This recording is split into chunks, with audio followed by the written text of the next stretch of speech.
Professor, como que isso pode influenciar de forma concreta nas eleições presidenciais estadunidenses? Porque a gente está conversando aqui a respeito de ações que já foram protocoladas contra Donald Trump. Tem pelo menos 14 estados, em Michigan, inclusive, a Suprema Corte Estadual vai decidir sobre esse mesmo caso em breve. E a gente tem o Donald Trump, que já tinha virado réu por conta do 6 de janeiro. Então, quanto de fato isso pode influenciar?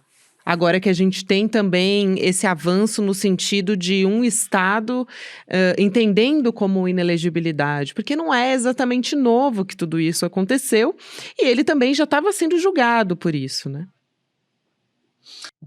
Exatamente. O que é talvez novo nessa história toda é que seja usado uma norma da 14ª emenda que retrata um período muito anterior ao atual, né? A gente está falando do período da reconstrução, do pós-guerra civil, da ideia de criar uma unidade nacional. Então, é talvez até de certa forma simbólico que seja resgatada essa ideia de anti-insurrecionismo. Agora, as projeções em termos de eleições, elas se tornam, na verdade, mais confusas. Porque se a gente tiver um cenário em que já está delimitado, que seria Biden versus Trump, algumas pesquisas indicam que o Biden teria uma prerrogativa maior, teria uma chance maior de vitória. Só que isso também pode ser combatido por outras pesquisas que dizem que não necessariamente, uma vez que a gente, de novo, não pode pensar em eleições americanas como voto popular. Lá o voto é indireto. O colegiado é escolhido em cada estado e esse colegiado depois, com uma quantidade específica de votos, vota no colégio eleitoral. Aquele que tem mais de 270 votos leva a presidência. Então não adianta ter mais votos populares, isso não faz diferença alguma no sistema político dos Estados Unidos. E, na verdade, isso às vezes atrapalha, inclusive, na previsão de quem vai vencer uma eleição, como foi o caso da Hillary Clinton com o próprio Donald Trump. Então, se a gente pegar esse cenário, atualmente o cenário é positivo para os democratas, que isso vai enfraquecendo, vai tirando um pouquinho da capacidade do Trump de focar realmente na eleição e, portanto, ter que lidar com essas questões judiciárias o tempo todo. Só que aí vem um porém. Muitos analistas americanos, e aqui no Brasil também, têm indicado que uma possível saída de Donald Trump da corrida eleitoral é, na verdade, o cenário preferido do que a gente chamaria dos republicanos mais moderados, dos republicanos mais afeitos à democracia, ou que pelo menos querem buscar algum tipo de convenção, ou união nacional, coisa do tipo. Então, para o Biden, que é um candidato que não representa nada de positivo, vamos dizer, enquanto proposta, enquanto novidade, pelo contrário, é um candidato que só é visto pelo não Trump. Ele é o candidato da oposição ao Trump. Então eu só voto em Biden porque eu não quero Trump. E hoje há sim também um enfraquecimento da figura do Biden. Já existe esse enfraquecimento em razão das questões de idade, há um etarismo relacionado a isso.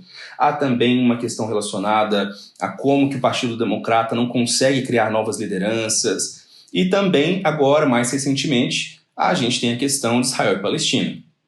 Uma grande parte do eleitorado democrata não é a favor da continuidade do apoio a Israel da forma como ele acontece agora. Então, se a gente pegar todos esses elementos, na verdade a gente tem uma grande indecisão, uma dificuldade enorme de projetar qualquer cenário. Agora, se qualquer outro candidato for concorrer contra o Biden, é provável que o candidato democrata tenha mais problemas, justamente porque ele não representaria mais o não Trump.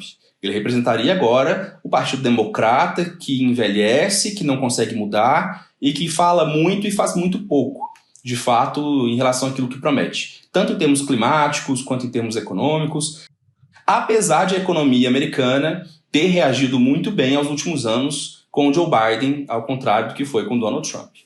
Inclusive, eu vou aproveitar que o senhor Joe Biden, professor, ele se pronunciou nessa quarta-feira, dia 20 de dezembro, sobre essa decisão a respeito do ex-presidente Donald Trump. Ele disse que certamente Trump apoiou uma insurreição. Falas vieram após, essa decisão que foi adotada pela Suprema Corte do Colorado. E ele disse, apoiou certamente uma insurreição, não há nenhuma dúvida a respeito disso. E para ele é muito vantajoso que isso aconteça, mas justamente o senhor trouxe pontos aqui Na pesquisa, ele vem se enfraquecendo, né, o Joe Biden como personagem nessa corrida eleitoral.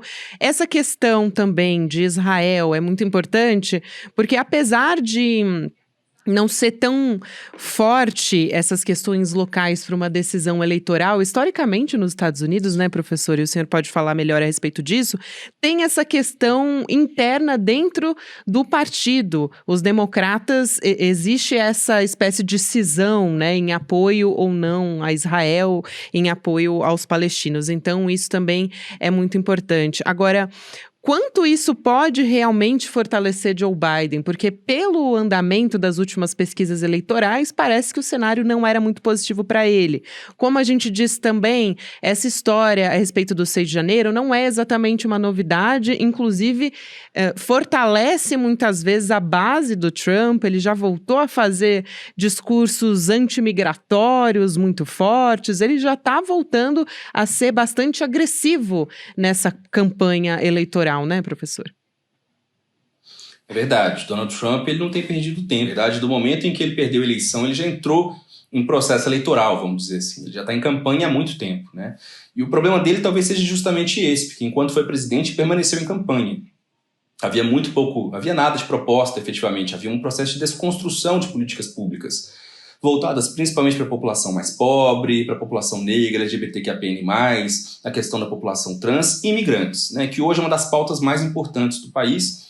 Mas veja, como a pauta externa também ganhou muita força nos debates presidenciais, justamente em relação à ideia do custo que os Estados Unidos teriam em relação a essa ideia de essa polícia do mundo, ou de manutenção de apoio a determinados países, de envio de armas, de investimento mesmo na indústria de defesa, coisa do tipo. E chama atenção, portanto, hoje a questão da Ucrânia e a questão de Israel. Então hoje, se nós pegarmos o eleitorado democrata, ele tende a ser mais crítico dessa questão. Mas uma grande parte dos deputados, senadores democratas, ainda assim apoiam as decisões de Joe Biden.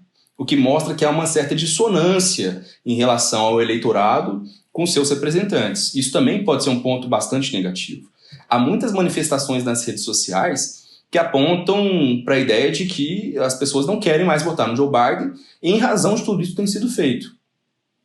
Eles percebem o genocídio que acontece em Gaza, eles veem o quanto, né, que é dado de apoio para Netanyahu, por exemplo, as suas políticas de extrema-direita, e isso chama a atenção justamente por causa do discurso tradicional que nós conhecemos em política americana de 2 pesos e 2 medidas. Ou seja, há aqueles que a gente sabe que não são democratas, que não cumprem o direito internacional, mas que a gente precisa deles por razões geopolíticas várias.